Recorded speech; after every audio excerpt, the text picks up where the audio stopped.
സീതാറാം യെച്ചൂരി ജനിക്കുമ്പോൾ വി.എസ്. അച്യുതാനന്ദൻ പുന്നപ്ര വയലാർ കേസിൽ ജയിൽവാസം കഴിഞ്ഞ് CPIM ആലപ്പുഴ ജില്ലാ സെക്രട്ടറി ആയിരുന്നു. യെച്ചൂരി 1ാം ക്ലാസ്സിൽ ചേരുന്ന സമയത്ത് 1ാം കേരള സർക്കാരിനെ ഉപദേശിക്കുന്ന സമിതിയിലെ അംഗമാണ് വി.എസ്. പക്ഷേ വി.എസ്. പിന്നീടുള്ള ജീവിതത്തിൽ ആർക്കെങ്കിലും ചെവി കൊടുത്തിട്ടുണ്ടെങ്കിലും ആരുടെയെങ്കിലും ഉപദേശം കേട്ടിട്ടുണ്ടെങ്കിലും അത് സീതാറാം യെച്ചൂരിയുടേതാണ്.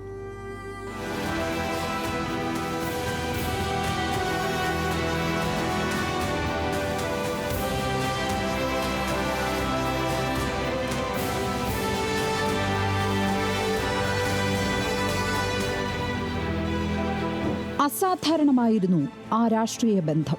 32 പേർക്കൊപ്പം CPI ജനറൽ കൗൺസിലിൽ നിന്ന് വി.എസ്. അച്യുതാനന്ദൻ ഇറങ്ങിപ്പോരുമ്പോൾ 12 വയസ്സ് മാത്രമാണ് സീതാറാം യെച്ചൂരിക്ക്.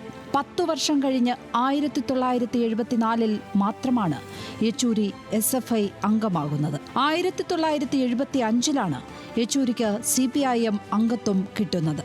പാറപ്പുറം യോഗത്തിന് പിന്നാലെ 1941 കേരളത്തിലെ കമ്മ്യൂണിസ്റ്റ് പാർട്ടിയുടെ ആദ്യ കൂട്ടായ്മ കോഴിക്കോട് നടക്കുമ്പോൾ അതിൽ പങ്കെടുത്തയാളാണ് വി.എസ്. ആ വി.എസ്. യെച്ചൂരി എന്ന ചെറുപ്പക്കാരനോട് അതിവേഗം ശിഷ്യപ്പെട്ടു. EMS ജനറൽ സെക്രട്ടറിയും വി.എസ്. സംസ്ഥാന സെക്രട്ടറിയുമായിരുന്ന കാലത്ത് 1986 ആയപ്പോഴേക്കും കേന്ദ്ര കമ്മിറ്റിയിൽ എത്തിയ ആളാണ് സീതാറാം യെച്ചൂരി.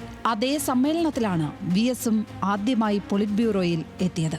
യെച്ചൂരിക്കൊപ്പം അതേ കമ്മിറ്റിയിൽ എത്തിയ പ്രകാശ് കാരാട്ടിനെയും S. രാമചന്ദ്രൻ പിള്ളയെയും ആയിരുന്നില്ല വി.എസ്. കൂടുതലായി ആശ്രയിച്ചത്.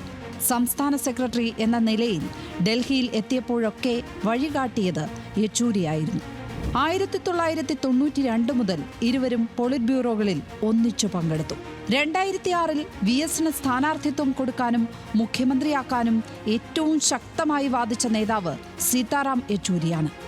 2015 വിശാഖപട്ടണം പാർട്ടി കോൺഗ്രസിൽ യെച്ചൂരിയെ ജനറൽ സെക്രട്ടറിയാക്കണമെന്ന് വാദിച്ച കേരളത്തിൽ നിന്നുള്ള ഏക നേതാവും വി.എസ്. ആയിരുന്നു. മറ്റുള്ളവരെല്ലാവരും S. രാമചന്ദ്രൻ പിള്ളയ്ക്കായി നിലകൊണ്ടപ്പോൾ തീരുമാനം അനന്തമായി നീണ്ടു. തിരുവനന്തപുരത്തേക്ക് മടങ്ങാൻ വിമാനത്താവളത്തിലേക്കുള്ള യാത്രയിലാണ് SRP പിന്മാറിയതും യെച്ചൂരിയെ തീരുമാനിച്ചതും വി.എസ്. അറിയുന്നത്. യെച്ചൂരിയെ അഭിനന്ദിക്കാനായുള്ള ആ മടങ്ങിവരവിലൂടെയാണ് വിശാഖപട്ടണത്ത് നടന്ന മത്സരത്തിന് വി.എസ്. സ്ഥിരീകരണം നൽകിയത്.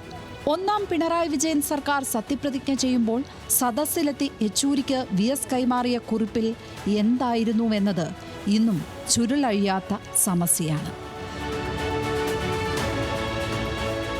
Political desk, news Malayalam.